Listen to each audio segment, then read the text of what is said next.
Allow me to explain why, if Hillary Clinton doesn't go to jail, we lose America.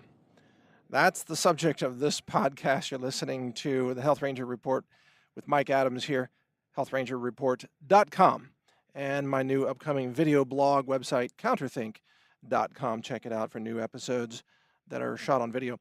So, what do I mean? If Hillary Clinton doesn't go to jail, we lose our country. Well, you got to step back and think for a moment about how is the rule of law actually, how does it exist in society? How does it persist? What is it exactly? What is a rule of law? Because we're told that we live in a country where rules apply equally to all men and women, powerful or non powerful. That's part of the promise of the American Republic, is this idea that there aren't royalty, not kings and queens, who are immune to laws or who write their own law, because our ancestors lived under that kind of tyranny. It was called the King of England and the Queen of England, and that's, royalty is not a just system. A just system means that every person is subjected to the same laws, the same rules of discovery of evidence, the same due process, the same rights in a court system, treated the same by the enforcers of justice and enforcers of law. And yet, what do we see when we look around society today?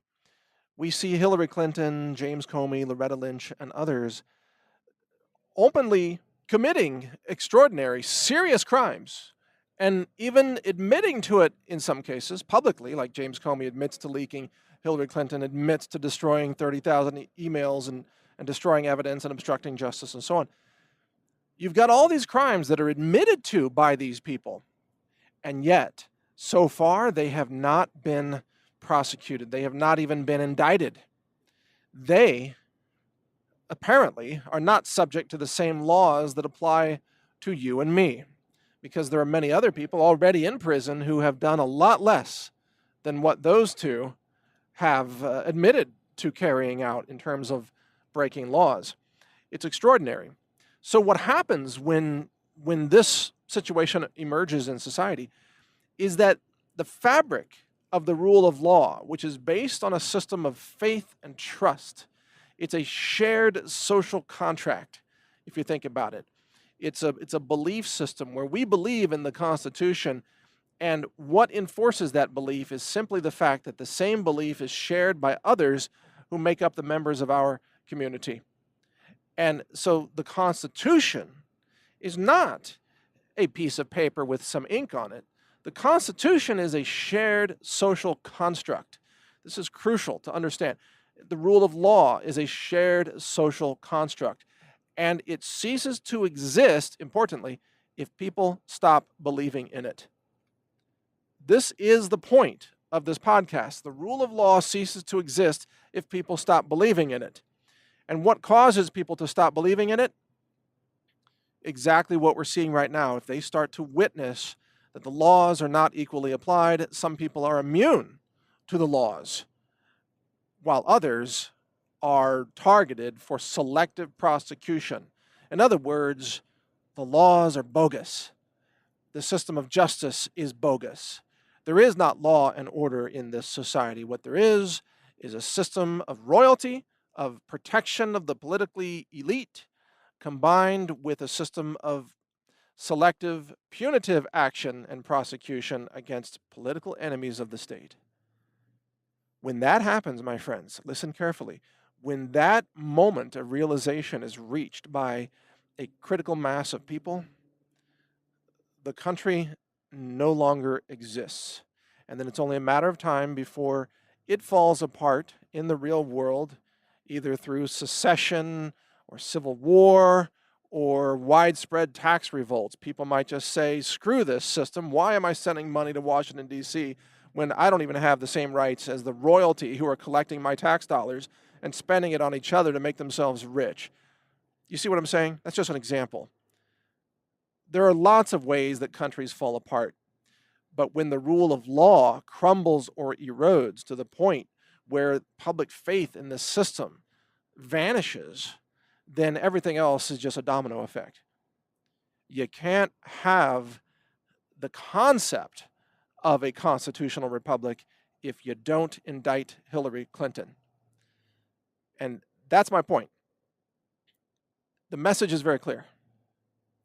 Hillary Clinton needs to be prosecuted. Now, if she's found innocent in a court of law, then that's different. But at least she should be subjected to the same level of scrutiny as anybody else. Why is she getting a free pass? Why is Obama getting a free pass for all the treason that he committed? Why is James Comey getting a free pass? He committed felony crimes. He leaked classified documents, and he openly admits to doing so. He engaged in actions of treason against the United States of America by any reasonable, rational definition. Why isn't he being prosecuted? Why isn't he in handcuffs right now? Why is Hillary Clinton walking free or stumbling down the steps free right now? The fact that she is a threat to the future of our very nation for all the reasons I just mentioned, because it rips away the very fabric of our society, the cultural, social contract that says we must all follow the laws because the laws apply equally to everyone. Even worse, if you think about it, if you think about what James Comey, Loretta Lynch, Obama, Hillary Clinton, Eric Holder, what these people have done, what they are actually announcing is that you don't need to follow any laws if you are politically connected, or if you're a Democrat with high power, let's say, in the bureaucracy. You don't need to follow any laws. You can violate the law. You can operate as a mob or a cartel. You can be a mafia boss, and you'll never go to jail. Why? Because you're a high-powered Democrat. Well, what is that message to the average American person?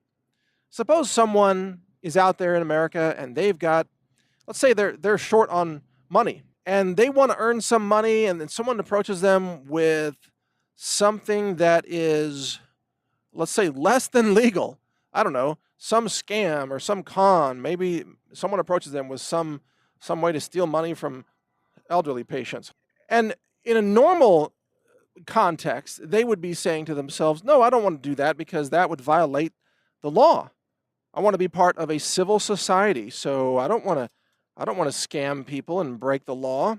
But then they look at Barack Obama, and they look at Hillary Clinton, and they look at how the Clinton Foundation laundered $84 million, just actual criminal money laundering, among other things, selling her influence, official corruption, lots of things. They look at Hillary Clinton and they say, well, gosh, Hillary is worshipped and loved by the Democrats. She's considered a goddess in the media, and Hillary is a criminal mob boss. They might say to themselves, why should they abide by any laws when, according to example, if you run a criminal cartel and launder money and have people ordered killed, you can actually be worshipped and praised by the media and be accepted in society and get all kinds of money for speaking engagements and everything. I mean, Hillary Clinton walking free is setting exactly the wrong example for society.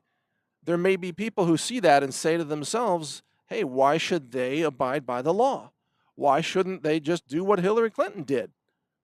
Or, all the other people I've mentioned, why shouldn't they just collude with evil and be part of a mafia system and be part of a cartel? That's my point. When lawlessness is rewarded and lawlessness is allowed to flourish in society among very high-powered people, the message that is sent from such actions is that citizens should not abide by the laws either, because to do so would be contradictory to what is being promoted in society. If you want a society where the citizens follow the law, in other words, you have to enforce the law against the political elite. If the king and queen aren't subject to laws, then why should the peons pay any attention to those same laws, you see? And just as importantly, for the taxpayers of the country. Taxpayers, when they're sending their money to Washington to fund the government, if the rule of law is not applied equally, those taxpayers begin to ask themselves, hey, what am I funding? What kind of a system am I funding in Washington if that system is lawless, if that system does not apply laws equally, if that system is really a system of selective justice against political enemies? You start to ask yourself these very legitimate questions like, wait a second, is this moral to send money to Washington if that money is being used to selectively weaponize the government against certain political enemies and not to run a system of justice? You know how people always like to say, you got to pay taxes because you got to build roads and bridges and schools, they say, even though almost 0% of your tax dollar actually goes to roads and bridges and schools, compared to the other big expenditures. Most of it goes to the Pentagon, Social Security, and Medicare, okay? That and interest on the debt. That right there, those are your big expenditures. Everything else is minuscule in comparison. But the argument goes, you got to send your money to Washington, to pay for roads and bridges and schools. Well, what if the realization becomes, actually you're sending your money to Washington to fund jackbooted thugs who are running a tyranny enforcement cartel, who use weaponized systems of government oppression to imprison and ensnare innocent people while protecting their own powerful government criminals from prosecution? Would you, in that circumstance, would you be violating a moral code to send money to Washington? Because in that case, you would be funding a system of tyranny and authoritarianism and lawlessness, wouldn't you? And many people would argue that that's exactly what the system is today. Read the book Battlefield America by John W. Whitehead, if you want a good example of that. Many people would argue that it is unethical to send money to Washington right now. I'm not arguing that at this point. I'm simply illustrating this. I'm not what are they called? A tax... what are they called? A tax avoider or a tax protester. I'm not one of those guys. I actually pay taxes. I'm bringing up the argument, though, to get the point across that as lawlessness spreads throughout the awareness of the culture, there will be more and more people who will likely become tax protesters because they will say to themselves, what am I funding? Where is this money going?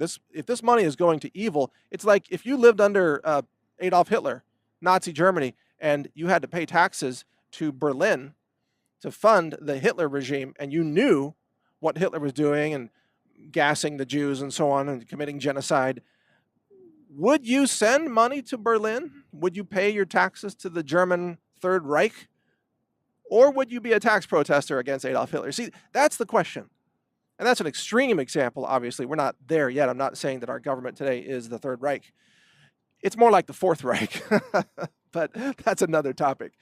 But my point is, there is a limit where people stop supporting a government that is illegitimate because that government does not equally enforce laws and justice and investigations and prosecutions and so on. And I believe we're very close to that point right now.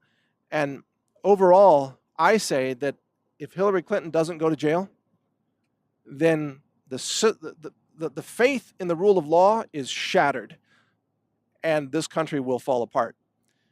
Hillary Clinton and others who conspired with her must be prosecuted, or we don't have America remaining. I personally will absolutely lose faith in this country if Hillary Clinton is not prosecuted before the year 2020. I'll give it some time and some patience because I know these things take time and Trump is battling the deep state and so on. But if by the end of 2020, if Hillary Clinton has not gone to prison yet, then I will have lost faith in the entire system. There's no saving it at that point. It almost becomes unethical to continue to support the system if the system is so twisted and so corrupt that it can't even put a self-admitted traitorous, treasonous criminal behind bars, someone who committed an extraordinary list of serious crimes against her own country. I mean, bribery and corruption just scratches the surface of what Hillary Clinton has done. And others like her, James Comey and so on, Peter Strzok, Andrew McCabe, there's a long list. So this is what's at stake. Understand that the continuity of a nation depends on the continued social construct that is shared in the minds of its citizens and its enforcers. It's law enforcement officers, it's judges, it's executive branch members in the bureaucracy, legislators even as well. This social construct is fragile. The social construct has to be reinforced by applying laws equally and proving to the citizens that they do live under a system that is worth psychologically investing in. Because at some point, if the corruption is so bad and so evident that people begin to realize, hey, this system is broken, this is fatally flawed, can't be fixed, and is extremely unfair, then people will voluntarily stop participating in that system. And to a lot of people, like libertarians and anarchists and so on, that is exactly the correct conclusion. Stop participating in the system. The system is rigged. The system is corrupt. And there's a huge element of truth to all that. Why do we need a so-called representative Congress in Washington that always stabs us in the back? They don't represent the interests of the people. Why do we need a centralized government telling us how to live our lives? Anyway, what's the point of that? Why not just have states as nations? The Republic of Texas, the United Soviet Socialist Republic of California, for example, the communist North Korean California regime. Jerry Brown and Kim Jong-un can just trade places, and both of those countries will run exactly the same. I'm joking, but you see my point. Why do we even have a federal government? Why do we have federal laws? Why do we have an FBI if the FBI is totally corrupt? Why do we have a Department of Justice if it won't seek justice against the obvious high-powered criminal traitors that are running around in Washington right now? Bill Clinton, Hillary Clinton, Obama, and so on. What's the point of a federal government if it doesn't do anything that's useful to the people? This question is becoming more and more frequently asked by everyone, including myself. Like I said, I've got some patience with this process. I'm willing to watch this for a couple of years under Trump and see what happens, but I am afraid that the way this ends is in collapse. I think the rule of law is fatally broken in America. I think the government is broken and hopelessly corrupt. I think the deep state is out of control. And I think that citizens' rights are going to be exterminated if they are not reasserted by the citizenry. So this is the point in history in which we find ourselves. It's a point that many other populations have experienced in their own histories, and some of them have ended badly, some in tyranny and communism, and some of them have ended on a positive note, such as the founding of our country. But how will this scenario end? I don't know the answer to that. You have to tune in as we chart the progress, either constructively or in a collapse scenario. Whatever happens, we'll cover it. But I don't have a good feeling about this one. We'll see where it goes. Thank you for listening, though. I know this has been a little on the long side, but I appreciate your support of everything we do. Support our online store at healthrangerstore.com. Check out my new video podcast website, counterthink.com. And you can hear more audio-only podcasts at healthrangerreport.com. Take care. Learn more at healthrangerreport.com.